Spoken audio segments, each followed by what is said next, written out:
Welcome back to CIA Declassified. By the late 1970s, the CIA realized that the future of war wasn't just in the dirt or the sky, it was in the circuits. The world was moving toward digital storage, and the agency began to wonder if a human mind could move a physical object, could it move a single electron? Could it flip a 0 to a 1 inside of a secure server? This was the genesis of Project Flaming Arrow. Working under the umbrella of the Stargate program, the CIA and the Army's Intelligence and Security Command, or INSCOM, began recruiting psychokinetic subjects. Their mission wasn't to see the future, it was to break the machines. The project was officially categorized as PKEI, psychokinesis electronic interference. The tests were conducted using random number generators, RNGs, and early magnetic hard disk. Subjects were placed in Faraday cages, rooms shielded with copper mesh to block all electromagnetic signals to ensure that any influence on the computers was purely mental. The goal was to see if a viewer could focus on a specific memory address in a computer and force a bit flip, causing a system error or data corruption. A quote from a declassified INSCOM interim report from 1982. Preliminary testing under Flaming Arrow protocols suggests that certain individuals can produce a statistically significant deviation in the output of microelectronic random event generators. The subject's intent to slow or disrupt the pulse rate of the target machines resulted in a measured shift that exceeded the probability of chance by a factor of 10,000 to 1. End quote. One of the most extreme tests involved vacuum-sealed systems. Researchers placed a running microprocessor inside a high vacuum chamber to eliminate the possibility of air currents or temperature changes affecting the hardware.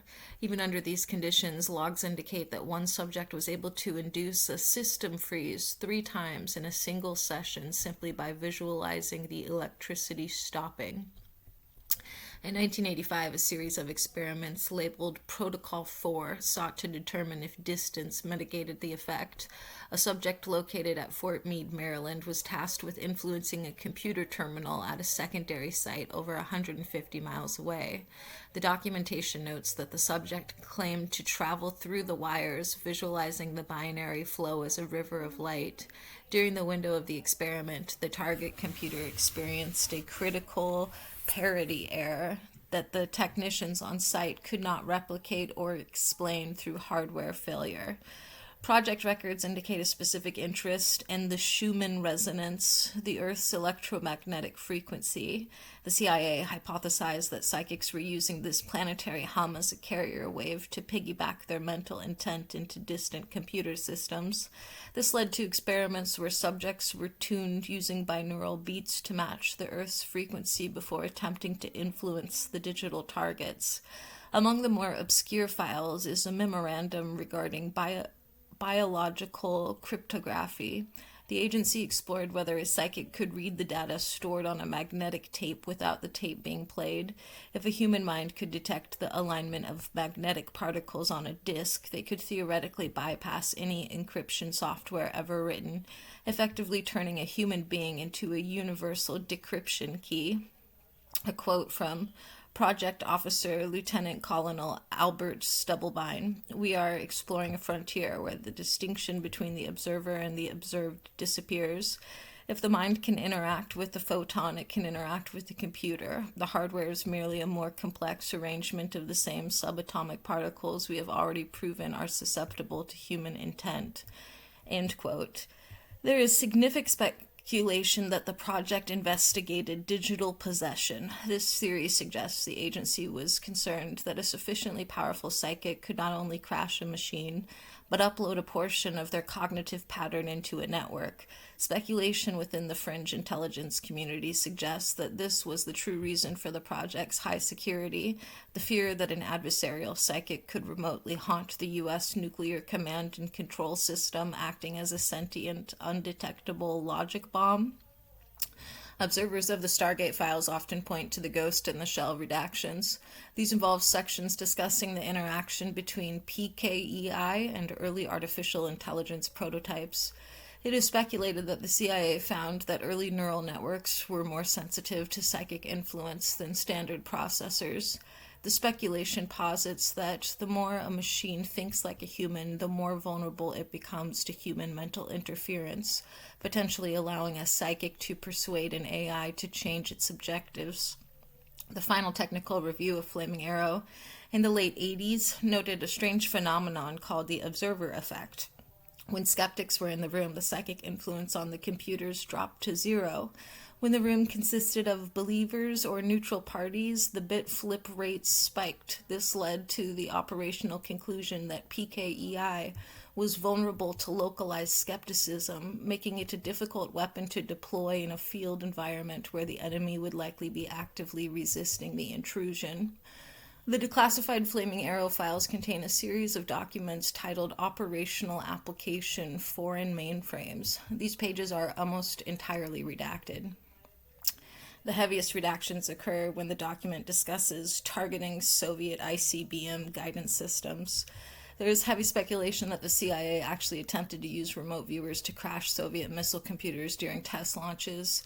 The theory suggests the agency wanted to create a psychic virus, a mental strike that could disable a nuclear silo from thousands of miles away without leaving any electronic footprint of a hack. Further speculation suggests the redactions cover the biofeedback loop experiments. Some theorists believe the CIA discovered that certain subjects didn't just break the computers broke the subjects. Speculation suggests the redacted data includes medical reports of viewers suffering neurological damage after attempting to merge their consciousness with the high-speed processor, leading the agency to classify the human-machine interface as a biologically hazardous weapon. Was Project Flaming Arrow a success? The results were maddeningly inconsistent. While some sessions produced miracle hits, others showed no effect at all. A quote from Dr. Edwin May, Stargate project scientist: "We proved that mind-matter interaction is a real measurable phenomenon. However, we could not achieve the reliability required for a military weapon. You cannot base a national defense strategy on a maybe, even if that maybe has a 10,000 to 1 probability." End quote. The CIA eventually diverted the funding into electronic countermeasures, ECM, realizing that while a mind could flip a bit, a high-powered microwave pulse could do it more reliably and for a fraction of the cost. Despite its cancellation, Flaming Arrow left a lasting mark on the hard sciences. Technological breakthroughs, quantum entropy analysis. The project helped refine the study of quantum noise in computers, leading to more secure encryption methods that are resistant to outside interference, whether electronic or otherwise.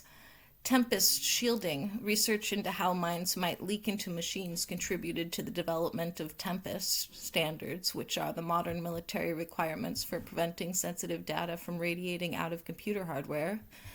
And neural link mapping, the study of how a human focuses on a digital target, provided early data for what would eventually become brain-computer interface, BCI technology, used in modern prosthetics. Project Flaming Arrow reminds us that the barrier between the biological and the digital is thinner than we think. The agency may not have created a psychic virus, but they proved that in the heart of the machine there is still space for a ghost of human intent. Next time on CIA Declassified, we return to the island of Cuba for the agency's most famous perfect failure. We examine Operation Zapata.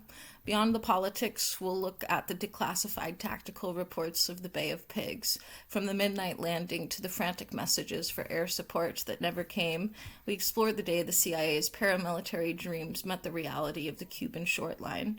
Join us for the Zapata shadow. In the meantime, I'll see you in the archives.